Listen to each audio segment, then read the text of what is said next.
Gauls, Geese, and black vultures. Livy, the great Roman historian, was only 15, 4 years younger than Octavia, when the civil war broke out that was to destroy forever the Roman Republic. The first battle took place in Cisalpine Gaul, the Roman province in which he lived. That was really northern Italy and was much more civilized than the larger, wilder Gaul across the Alps, which is now France. On this side of the Alps, the Gauls had adopted Roman customs. They wore the toga instead of their queer breeches, cut short their yellow hair instead of letting it grow long, and many had given themselves Roman names. Young Livy, however, was not a Gaul, but an Italian.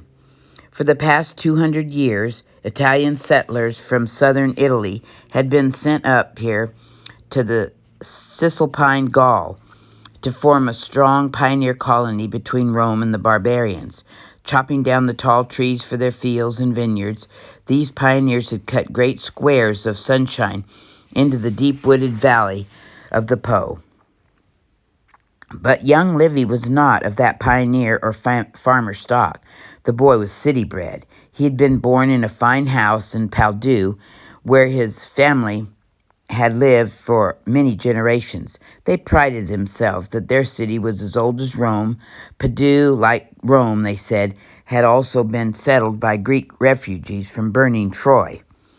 As a small boy, Livy had loved to listen to the story of the Trojan War and to hear how the hero Aeneas had escaped with his band of followers and finally landed on the Tiber.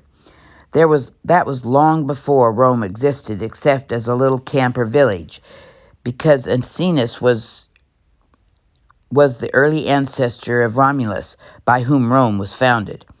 The story of Romulus and Remus, that too was a wonderful story for a small boy to hear through, though at times he might wonder if it could all be true.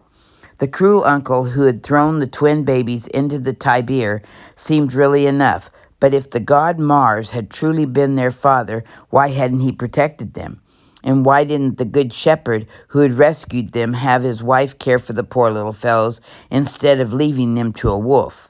Yet people from the Paldeu who had been to Rome said they had seen the actual cave of the wolf with an iron statue in it, showing the wolf mother, nursing the twin babies. It was on the side of the Palatine Hill. Livy always planned some day to go see it. Then he could also go to the top of the hill. That was where the 12 black vultures had come swooping down from heaven and circled over the head of Romulus to show him that it was he and not Remus who was to found the city of Rome. 12 black vultures that had never been seen again.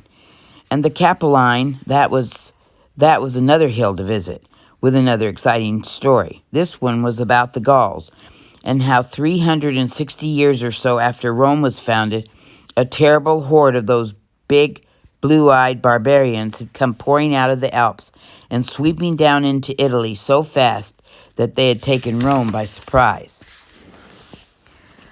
Without even stopping to shut the city gates, the Romans had fled with their wives and children to the fortress at Capitoline.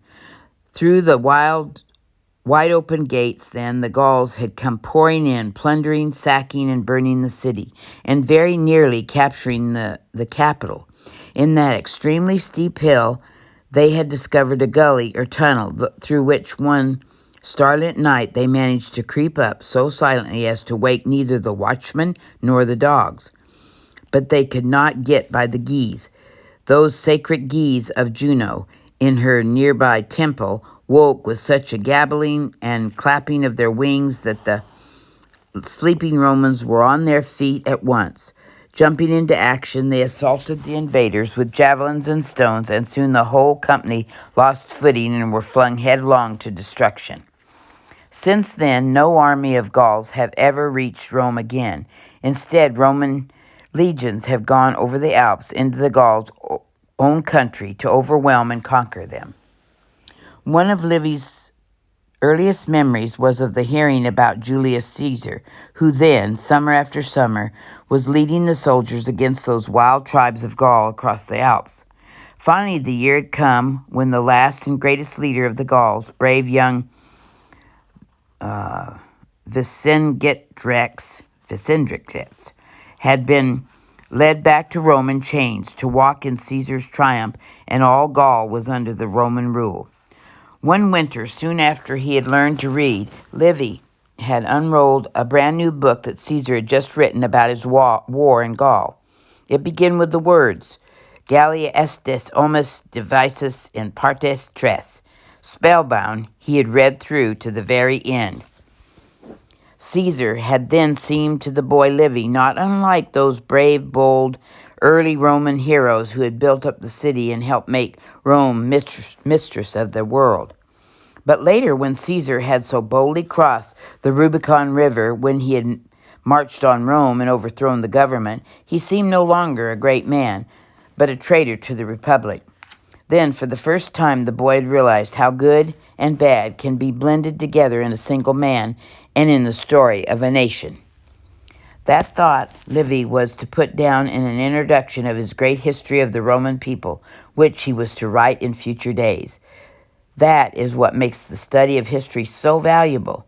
He was to say, the fact that you can behold, displayed as on a monument, every kind of conduct, thence you may select for yourself and for your country, that which you may imitate, thence note what is shameful in the undertaking and shameful in the result, which you may avoid.